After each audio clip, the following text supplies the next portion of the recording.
지혜로운 사람은 시간의 양보다 질을 잘 관리하는 사람입니다. 우리가 많은 양의 시간을 내가 가지고 있다고 해서 꼭 복은 아닙니다. 짧다고 복도 아닙니다. 오래오래 사는데 너무 아파가지고 인사불성으로 그렇다면 그것도 큰 복은 아니에요. 물론 생명 내 마음대로 못하지만, 여러분, 내가 짧든 길든 내 시간의 질을 의미 있고 값지게 만들어가는 우리 모두가 되시기 바랍니다. 젊은 남녀가 프로포즈를 한다. 짧은 시간이잖아요. 근데 그 짧은 시간이 평생을 함께 하기로 하는 소위 운명을 결정하는 아주 중요한 시간이란 말이에요. 그래서 지혜로운 사람은 시간의 양보다 질을 잘 관리하는 사람이라, 그 얘기입니다. 왜 시간의 질 얘기하냐면 오늘부터 시작되는 고난주간, 이 한 주간이 세상을 바꾼 시간이기 때문에 그래요. 이 고난주간이 얼마나 중요한지 성경에 보면 사복음서, 마태, 마가, 누가, 요한 복음서에 그 양 중에 한 주간의 이야기가 3분의 1을 차지합니다. 그만큼 중요하다는 거잖아요. 이 고난주간 한 주간의 내용이 세계의 문명을 바꿨습니다. 지금까지는 다 정복해야 되는데 그거 아니다.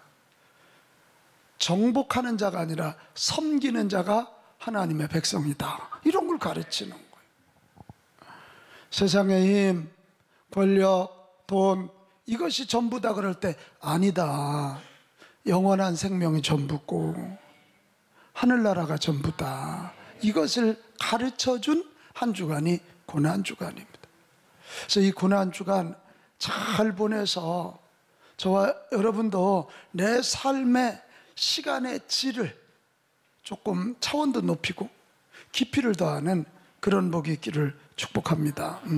자, 그러면 고난주간 잘 보내기 위해서 어떻게 해야 될까? 이런 그 출발점이 있습니다. 그게 뭐냐면 우리 한번 같이 합시다. 예수님이 진정한 왕이십니다. 진정한 왕이십니다. 요거 인정하는 거예요. 예수님이 온 우주의 왕이시고 온 인류를 통치하실 왕이시고 나와 우리 가정의 왕이시다. 이거 인정하는 거예요. 오늘 고난주간을 종려주일로 시작하잖아요. 이 종려주일이 뭐지? 그리고 예수님이 지금 예루살렘에 입성할 때 사람들이 종려나무 가지를 들고 흔들면서 예수님을 맞이했다. 그래서 팜트리, 종려주일이라 그렇게 말하는 거예요. 오늘 이 본문을 잘 해석해야 되거든요. 잘못하면 이게 반대로 해석될 수가 있는 본문이에요. 예수님이 그 감람산 벳박에 이르러서 두 제자를 부릅니다. 저 건너편 마을에 가서 나귀와 나귀 새끼를 끌고 오너라. 그랬더니 아니 뭐라고 하면 어떻게 해요? 그랬더니 여러 소리 하지 말고 주가 쓰시겠다라. 그래 제자들이 순종하고 가서 나귀와 나귀 새끼를 끌고 올라오니까 주인이 물었지 않았겠어요? 그랬더니 주께서 쓰시겠답니다. 그러니까 아무 소리 하지 않고 내주었습니다. 그 제자들이 끌고 온 나귀와 나귀 새끼 중에 예수님이 나귀 새끼를 타고 예루살렘에 들어가셔요. 근데 이게 굉장히 중요한 이야기예요. 왜냐하면 스가랴 9장 9절에 보면 유대인들에게는 이미 메시아로 올 자가 예루살렘에 어떻게 입성하지? 그것을 예언한 말씀이 있었기 때문에 그래요. 시온에 따라, 예루살렘이죠. 예루살렘에 따라 즐거이 부를지어다. 보라 내 왕이 내게 임하시나니, 내게 메시아가 임할 건데 어떤 메시아? 공의로우시고 구원을 베푸시고 겸손하셔서 뭐를 타고 오신다고요? 나귀를 타시나니 나귀의 작은 것 곧 나귀의 새끼니라, 이겁니다. 여기 굉장히 중요한 메시지가 있습니다. 두 가지 의미가 있는데, 하나는 나귀를 타시면 예수님만이 메시아요 인류를 구원할 진정한 왕이시다. 이 스가랴 9장 9절을 지금 성취하고 계시는 거예요. 또 하나, 그러면 왜 나귀 새끼를 타고 가시느냐?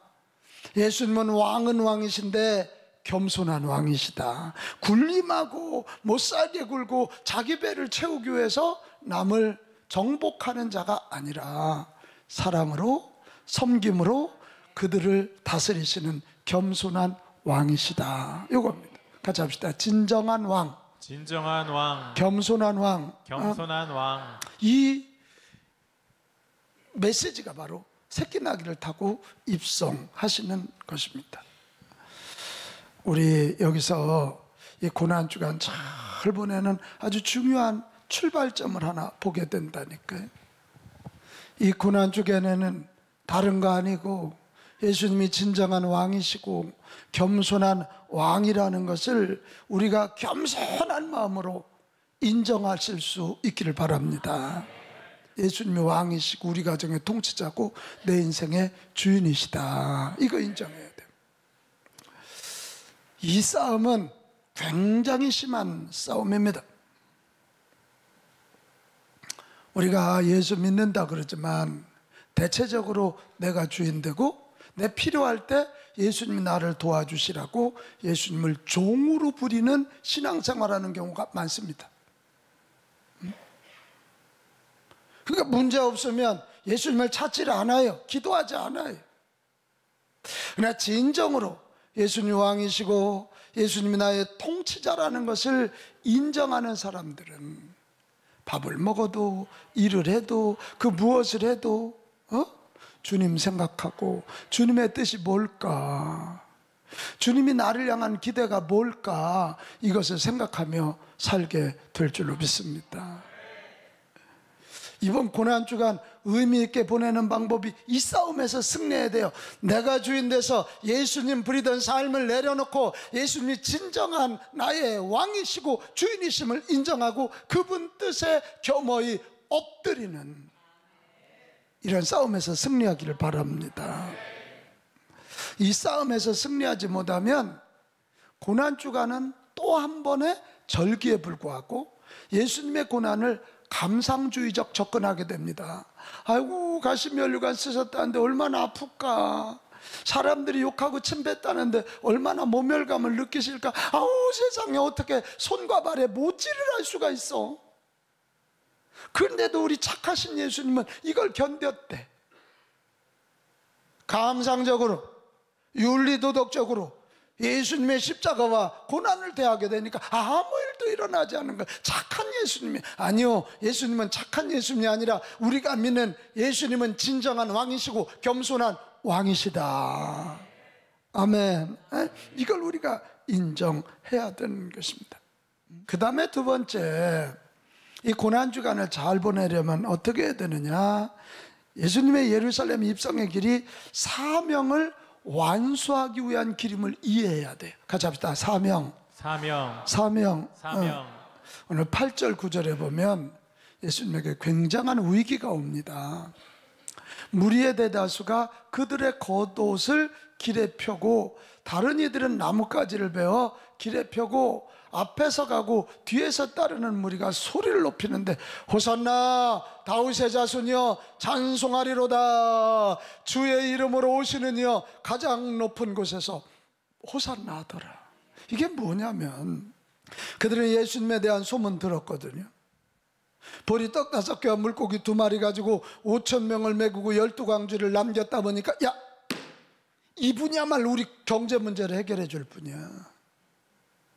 죽은 나사로를 살려낸 이야기를 듣고 이분이야말로 로마 군대로부터 우리 국방을 안전을 지켜낼 분이야. 이러고 사람들이 충성 맹세를 하는 것입니다. 얼마나 그 사람들의 소리가 컸는지 10절에 보면 온 성이 소동하여 이런 말이 있어요. 요세푸스에 의하면 그 당시에 예루살렘 인구가 10만 명 정도였대. 근데 6월절이 되면, 지금 이제 6월절이 시작되고 있는 때거든요. 6월절이 되면 200만 명이 몰려든대요. 조금 그냥 놀래줘요. 10만 사는 동네에 얼마가 모인다고? 200. 얼마나 되더라.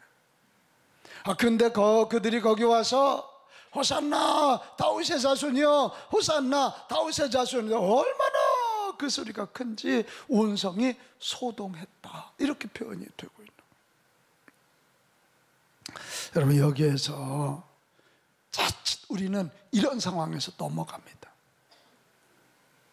사람들이 박수 쳐주고 사람들이 환호하니까 갑자기 그때 자기의 사명을 잊어버리고 확 뒤집어지는 거예요. 네, 마태복음 20장 28절로 가면 예수님의 강력한 선언, 인자가 온 것은 섬김을 받으려 함이 아니라 도리어 섬기려 하고 자기 목숨을 많은 사람의 뭐로 주려 함이라? 대성. 내 사명은 십자가 지는 거다. 인류의 죗값을 치루어 주는 거다. 할렐루야. 그리고 예수님 여기에 넘어가지 않으시는 거예요.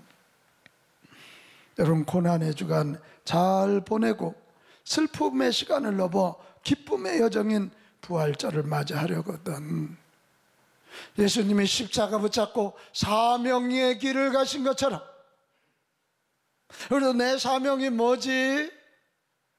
내 사명이 뭐야? 내가 왜 살아야 되는 거야? 무엇 때문에 살아야 되는 거야? 사명을 다시 발견하고 사명을 가지고 내 삶을 정화하는 한 주간이 되시기 바랍니다. 우리가 사명대로 살지 아니하면 생존, 소위 서바이벌, 살기 위하여, 먹기 위하여 사는 거예요. 여러분, 이거 심하게 말하면 짐승과 그렇게 다를 바가 없습니다. 사명을 잃어버리면 우리는 생존자, 서바이벌맨이 되는 거예요. 내게 주신 사명, 우리 가정에 주신 사명, 우리 교회에 주신 사명이 뭔지를 알고 그 사명을 꽉 붙잡고 나가면 우리는 서바이벌을 넘어서 리바이벌, 부흥의 사람이 되어서 이 땅에 하나님 나라가 임하게 하는 축복의 통로가 될 줄로 믿습니다.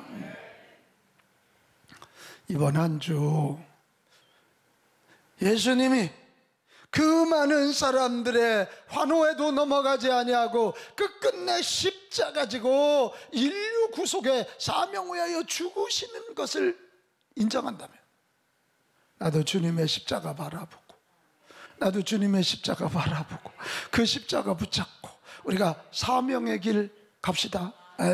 이 고난주간은 내 영혼을 정화하는 때거든.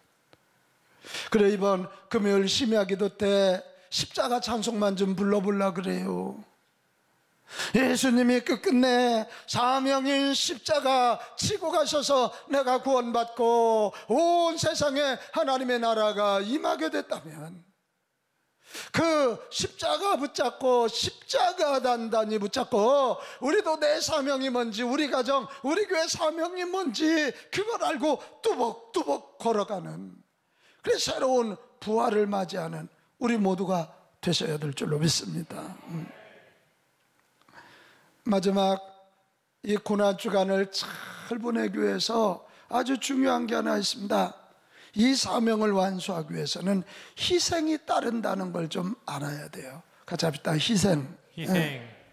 오늘 성경은 희생으로 인하여 주님의 구속사역이 이루어져요. 나귀의 주인도 희생하잖아요. 나귀와 새끼를 주잖아요. 돈 받는 게 아니잖아요. 특별히 새끼 나귀, 예수님이 33 정도 되시는 연세라 그랬으니까 그럼 얼마나 무거웠겠어요. 새끼 나귀가 예수님 타고 간다는 게 희생 아니고는 안 돼요. 그리고 무엇보다도 예수님이 그 조롱과 핍박 가운데 저와 여러분 구원하시고 구원의 길 마련하시라고 십자가 지시고 죽으시는 이 희생, 여러분, 절대로 사명 완수는 그냥 되지 않는다. 희생이 필요하다. 희생이 있는 섬김이 필요하다는 사실을 기억하십시다. 많은 사람들이 섬김 얘기는 하지만 사실은 말로만, 생각으로만 하는 경우가 많아요. 희생 없는 섬김은 변화를 일으키지 못해요. 그러나 희생이 있는 섬김은 내 옆에 있는 한 사람을 바꾸고 한 공동체를 바꾸고 한 지역을 바꾸고 한 시대를 바꾸는 줄로 믿습니다. 이것입니다. 예수님이 생명까지 다하는 희생을 하셨기에 하나님께서는 예수님을 죽은 지 사흘 만에 일으키셨어요. 그래 인류의 주가 되게 하셨고 메시아 되게 하셨다 이 얘기고, 이런 생명까지 다 바치는 희생을 할 예수님을 온 인류는 나의 구세주, 나의 메시아, 나의 왕으로 섬기는 줄로 믿습니다. 오늘 이겁니다. 지난주 30명의 호남지역 성지순례단 갔다 오면서 정말 큰 은혜가 있었습니다. 어디를 밟아도, 한국 땅 어디를 밟아도 이 한국을 복음하기 위해서 흘린 선교사들의 이 순교와 희생의 땀방울이 있었어요. 그리고 우리 믿음의 선배들이 공산주의와 싸우면서 믿음을 지키기 위해서 순교의 피를 흘렸고 정말 목숨 건 몸부림이 있더라고요.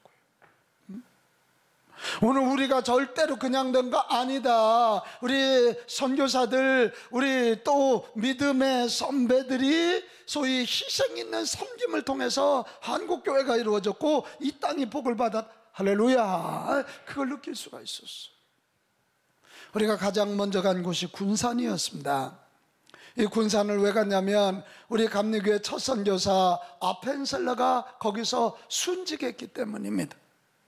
거기에 아펜셀러 기념 예배당이 있고 기념관이 있었습니다. 거기에 한 글이 제 눈을 사로잡았어요. 뭐라고 돼 있냐면 이런 말이었어요. 선교는 순교다. 순교는 시작이다. 에이, 내가 선교사로 온 건 죽을 각오하고 왔다는 거예요. 근데 이 순교로 끝나느냐? 아니라는 거예요. 생명 바친 희생과 헌신이 있을 때 하나님 나라는 시작된다 이 말이었습니다.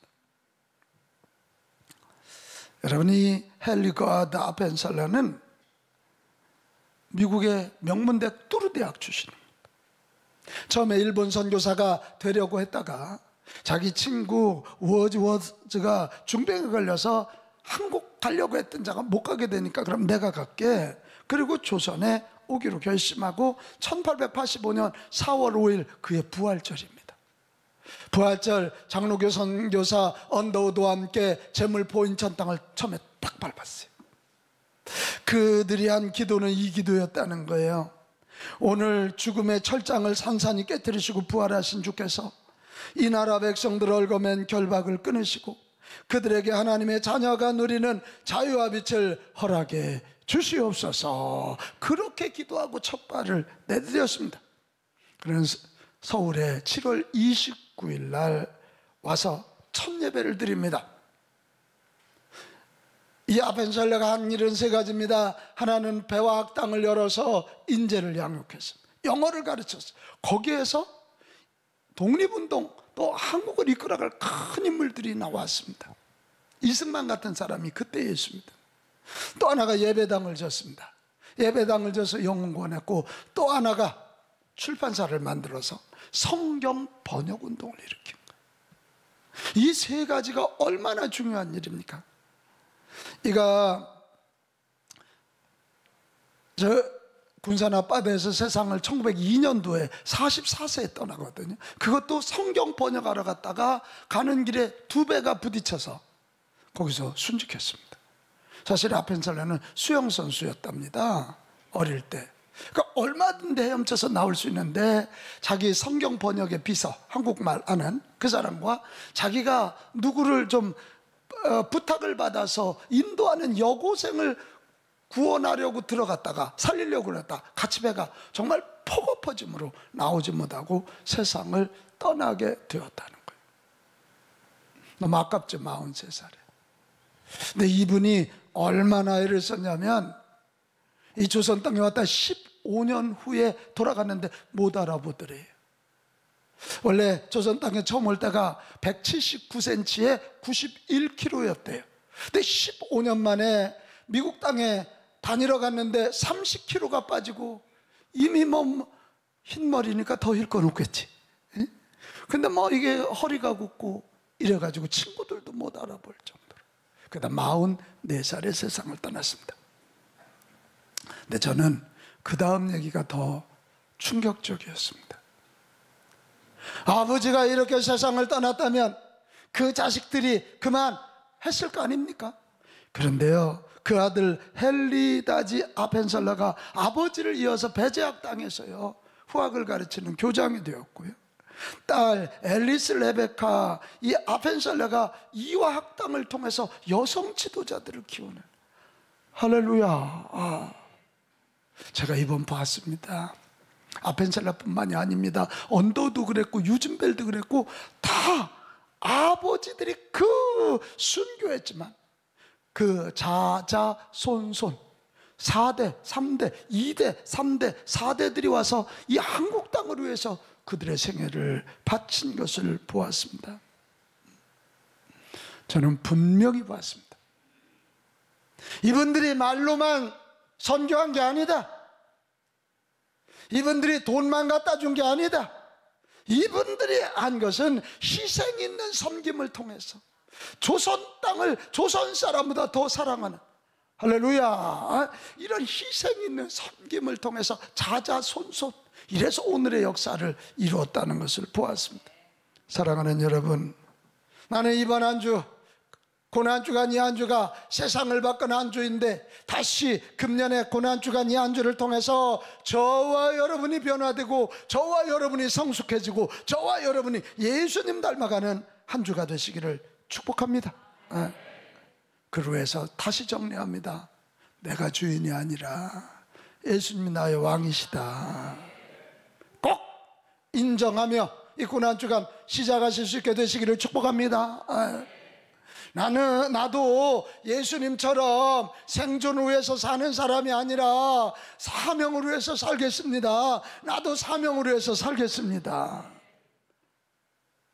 그리고 이 사명을 위해서는 희생과 섬김이 꼭 필요한데, 이 섬김하되 희생 있는 섬김, 사랑이 담긴 섬김을 하겠습니다. 그렇게 결단하는 이번 한 주가 되시기를 축복합니다.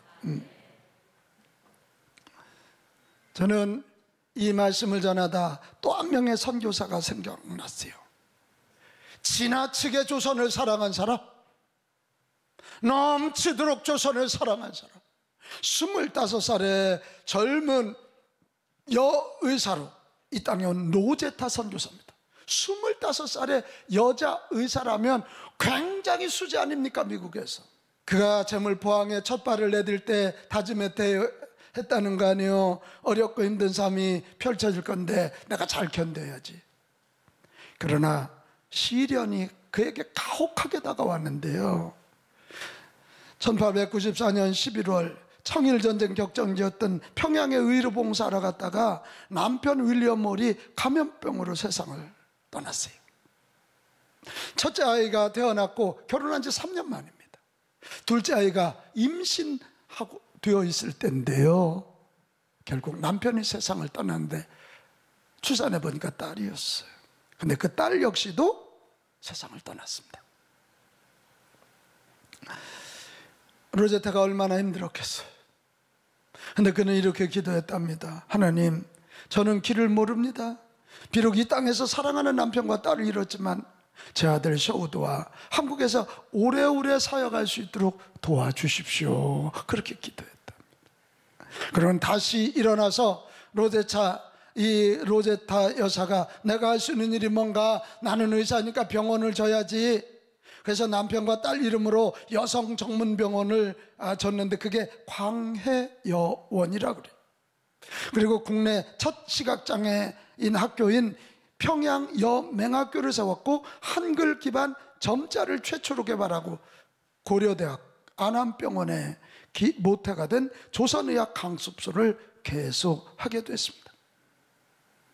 그리고 나 혼자 안 되지, 조선에 있는 여성들이 얼마나 잠재력 있는지를 보면서 그 중에 한 사람 박에스더라는 사람을 자기가 뽑아서 미국에 유학을 보내서 한국 최초의 여자 의사를 만들어내는 그런 일을 했습니다.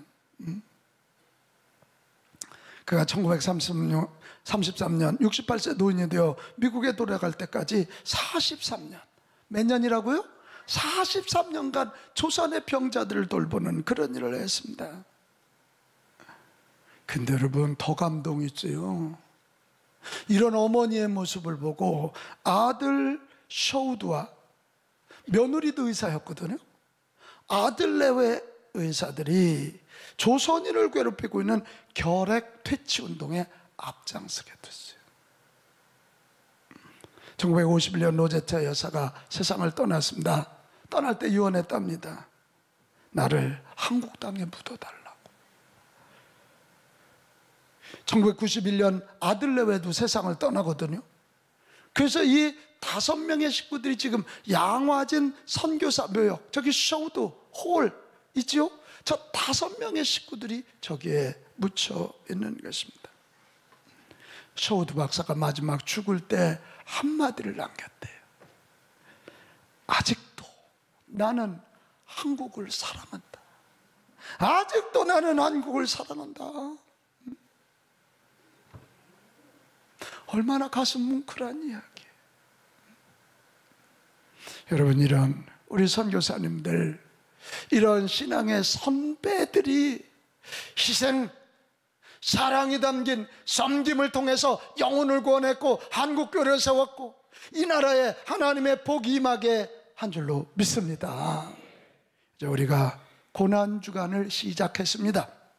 예수님의 왕되심, 사명중심, 그리고 희생이 담긴 섬김을 내 몸에 아로새기고 우리가 그렇게 살아내는 한 주 되어서 그렇게 살고 돌아오는 주일날 부활, 슬픔의 여정을 이겨내고 기쁨의 여정으로 다시 한번 일어나는 우리 모두가 되시기를 주님의 이름으로 축복합니다.